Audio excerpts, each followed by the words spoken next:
I lost my mom to the criminal justice system for 15 years. And I can't help but wonder, how would my life be different if she didn't keep going back to jail? I was crushed when they took you. It messed me up. I couldn't handle it. She was one of the 77% of incarcerated women who are rearrested within 9 years. My name is Messiah Rhodes, and as a filmmaker who grew up with a mother in and out of jail, I wanted to understand why breaking the cycle of incarceration is so difficult. What makes us so different? We're human beings, we're people. I'm 50 years old and I'm turning my life over. I started filming this before the COVID-19 pandemic and the uprising over the killing of George Floyd. But the issues of systemic racism in the prison system have never been more important. It doesn't matter what the odds are, I will bet on formerly incarcerated women any day, any time.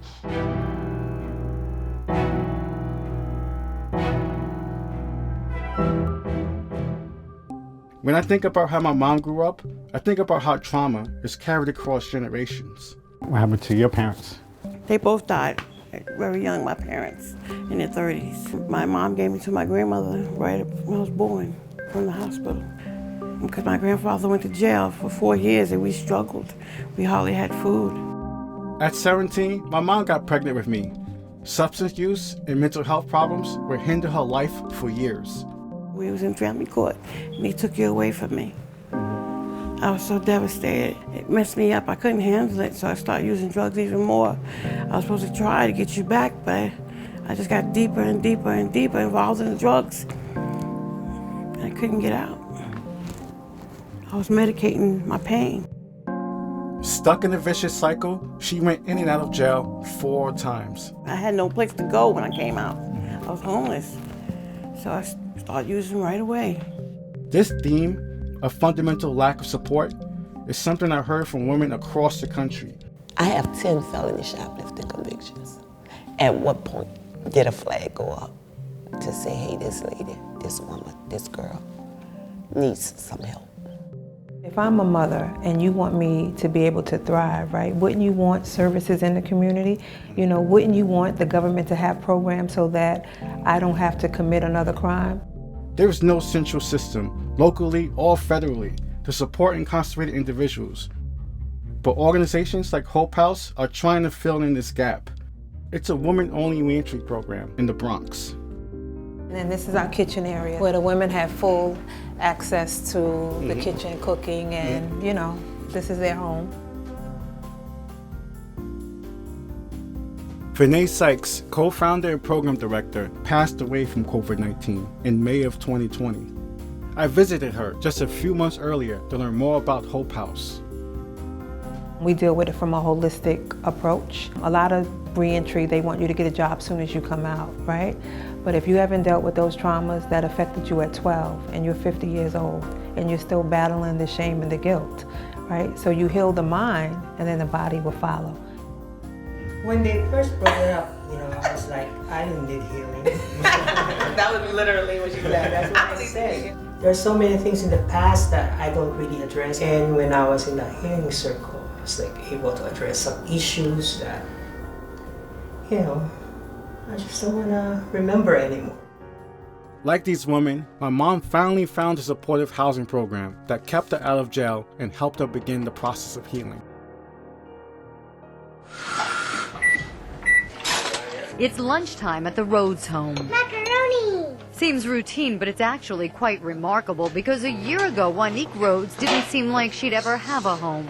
In 2008, a news crew in New York City did a profile on her recovery.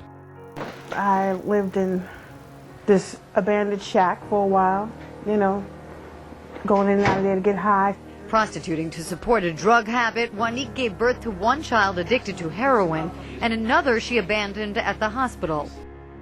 Those 2 children were my brother and sister. I never knew them growing up.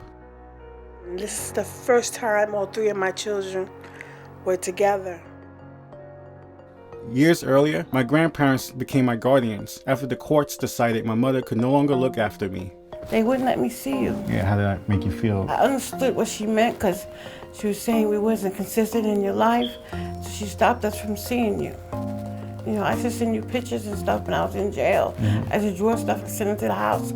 I don't know if you got any of that. You did? I did, and then it stopped after a while. So you did get that stuff? Yeah, I got a little like Messiah bib thing I got. I kept that until I was too old to have that around.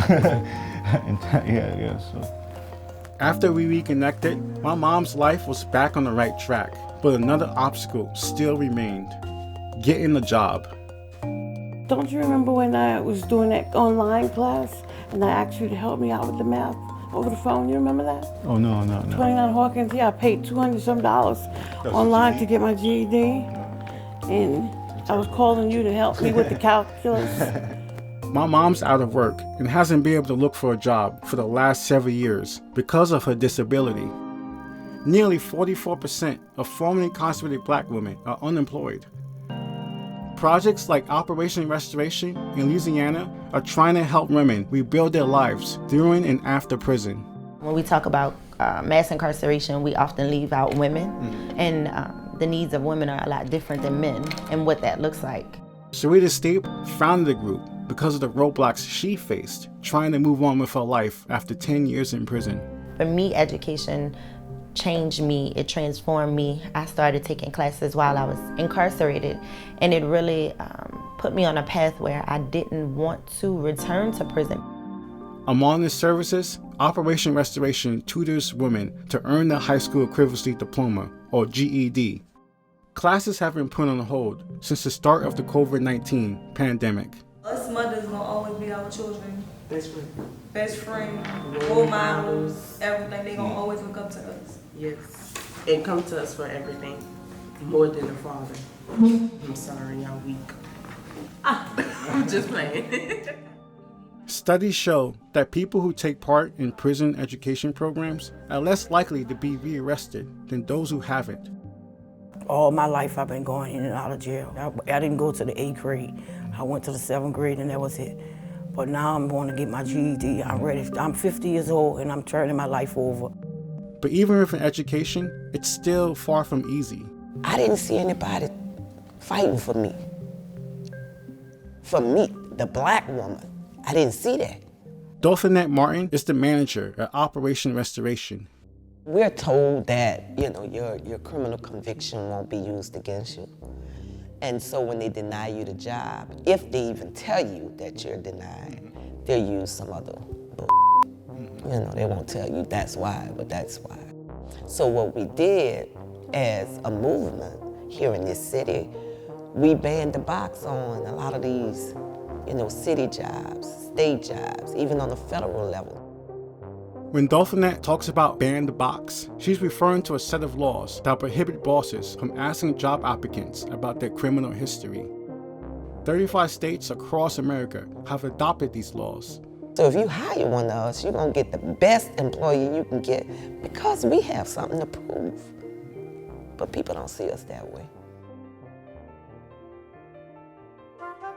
What struck me deeply was that for most of the women I talked to, their motivation to get back on their feet is usually their children or trying to heal from past traumas. In the next episode, I'll look at how health and family play a crucial role in how women can move forward with their lives.